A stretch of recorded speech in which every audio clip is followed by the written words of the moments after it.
Alors que le jour se lève sur Arrête, le réveil se fera au son des cloches de l'église juste en face de notre chambre. Après un petit déjeuner copieux, nous voici sur nos motos. Le soleil brille, les routes sont encore calmes, l'air est frais, des conditions idéales pour une bonne journée de moto.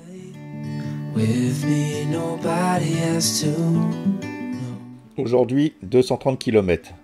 Nous passerons le col de Somport, qui est la frontière avec l'Espagne, puis nous descendrons dans l'Aragon, passerons par Confrans, puis la nationale 330, avant de retrouver les montagnes et passer par le col du Pourtalais, la vallée d'Ossau, le col d'Aubisque, le col du Soulor, puis le col de Spandel, avant d'arriver à Luz-Saint-Sauveur où nous ferons étape ce soir.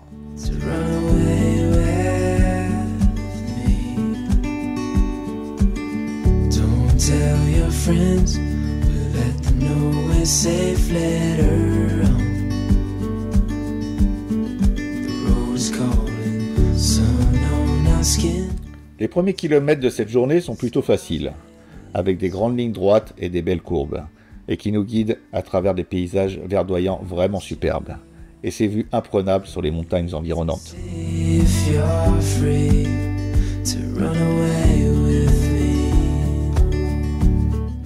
Juste en face, le fort du Pourtalais, qui a été construit en 1842 pour garder la frontière des Pyrénées.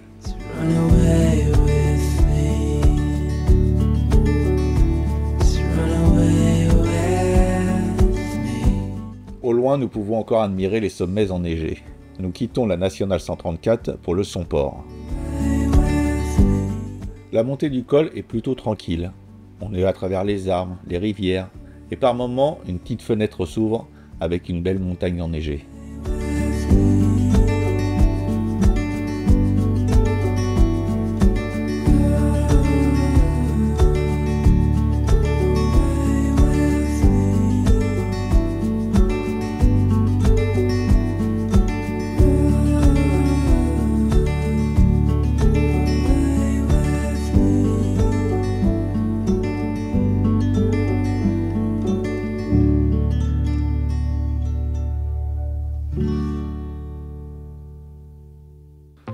Regardez-moi cette vue, c'est vraiment époustouflant.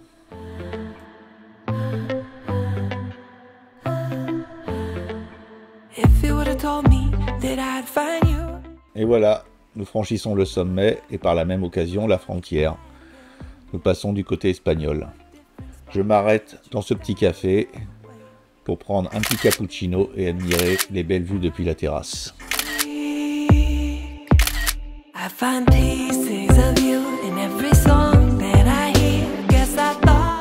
Nous avons quitté la France et la vallée d'Aspe pour l'Espagne et l'Aragon. Direction Confrans.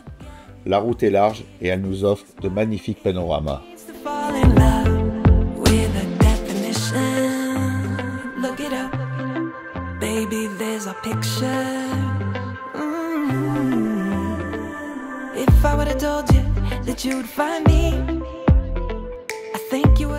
Confrans est un village très joli, haut en couleur, et connu pour avoir la deuxième plus grande gare d'Europe, avec ses bâtiments grandioses. Malheureusement, cette gare a été abandonnée depuis les années 70.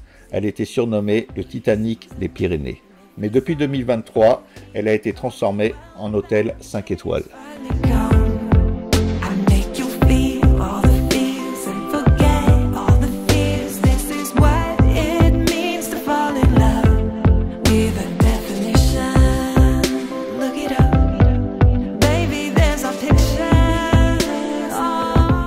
Après une bonne quinzaine de kilomètres de ligne droite plutôt monotone, nous retrouvons les montagnes et le lac de Boubal. Ce sera l'occasion pour faire une petite pause drone. Le paysage est vraiment superbe, entre le bleu turquoise et la verdure des montagnes.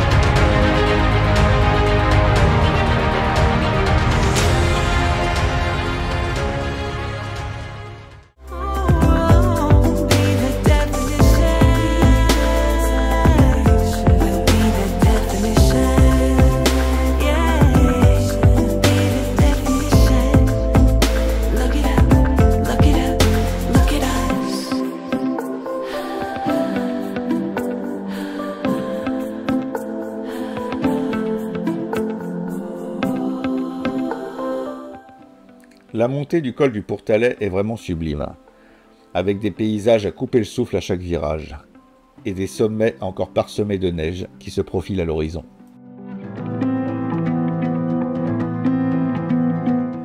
Nous nous arrêterons pour déjeuner dans un petit restaurant bien sympa, avec en prime la vue sur les montagnes.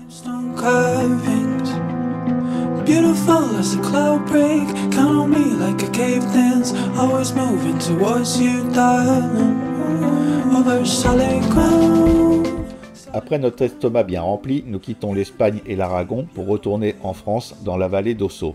C'est l'une des plus grandes du Béarn. Je suis vraiment fasciné par les panoramas que nous offre cette vallée.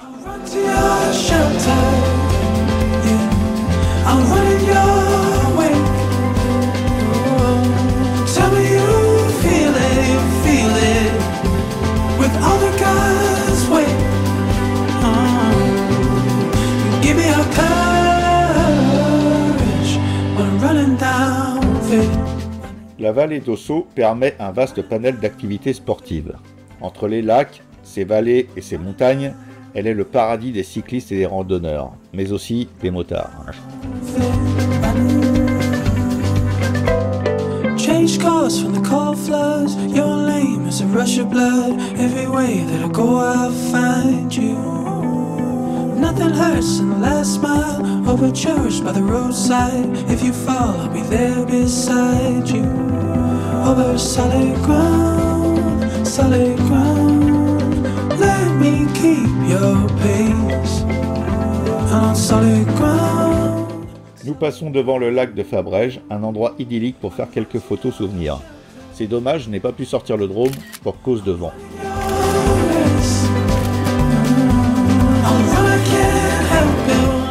Le barrage de Fabrèges, haut de 54 mètres, on se sent tout petit à côté.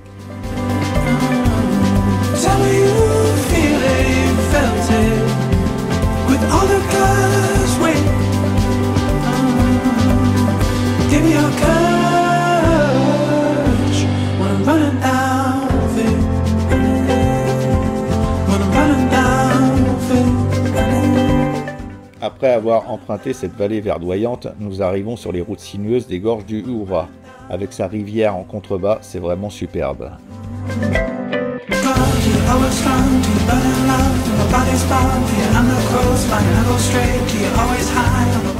En ce début d'après-midi, il commence à faire chaud, et la fraîcheur des gorges nous fait vraiment du bien. À La Rune, nous avons pris la D918 et la vallée du Valentin, direction Aubonne, Gourette, puis le col d'Aubisque, qui est très connu pour ses nombreux passages du Tour de France.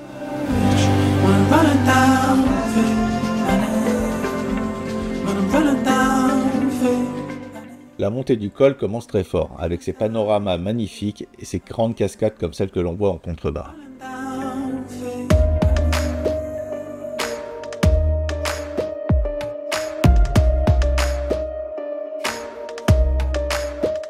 Et à chaque virage, c'est toujours le même émerveillement. On ne s'en lasse vraiment pas.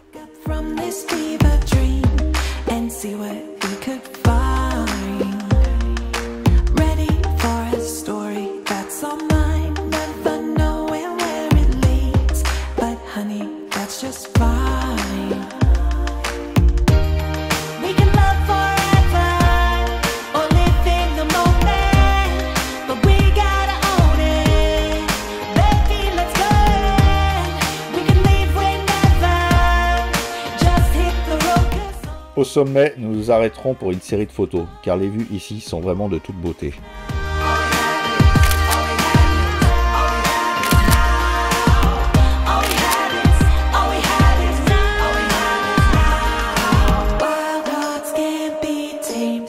Nous reprenons ensuite la route jusqu'au col du Soulor, avec ces vaches qui sont en train de se régaler sur le bord de la route.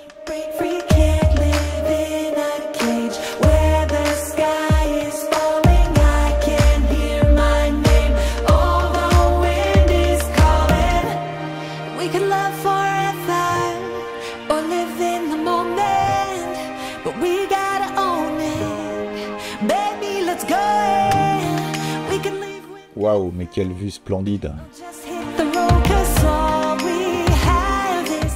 Un petit bain de soleil pour ces chevaux sauvages.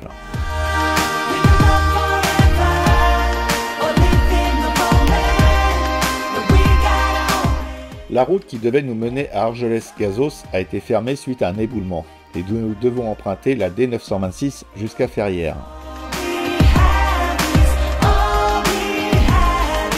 Ce rouleau compresseur sur le bas-côté n'annonce rien de bon, je crains le pire. Allez mon petit monsieur, on se dépêche.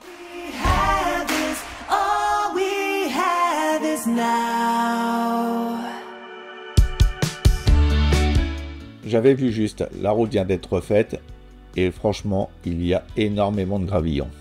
Le truc bien casse-gueule quand on est en moto. Moi j'aime pas les gravillons.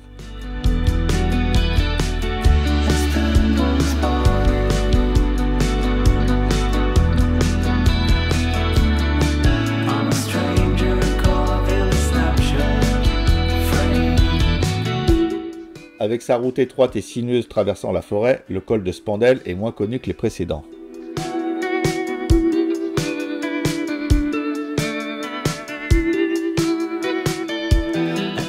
La beauté sauvage du col vaut vraiment la peine de faire ce détour.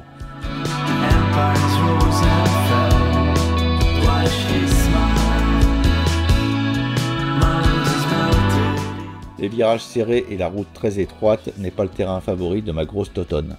Alors on prend son temps et on admire le paysage.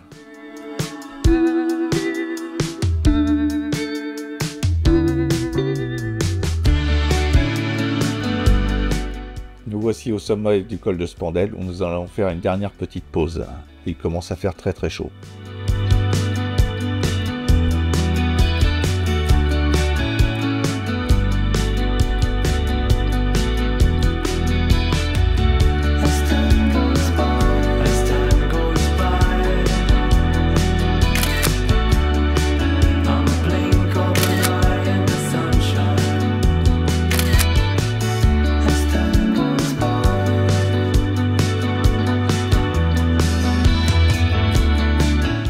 Nous redescendons tranquillement vers Argelès-Gazos, puis nous prendrons la direction de Luz-Saint-Sauveur, un charmant village de montagne où nous ferons étape ce soir.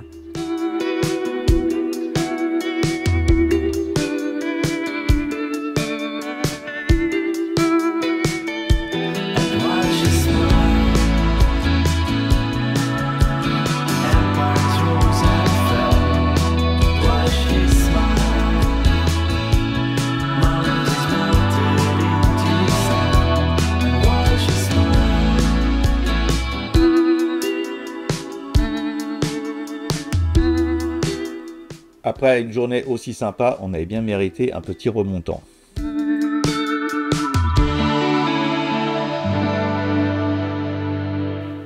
On se retrouve bientôt pour un prochain épisode qui cette fois-ci nous emmènera jusqu'à Ax-les-Thermes. Et en attendant, si la vidéo vous a plu, vous mettez un petit like.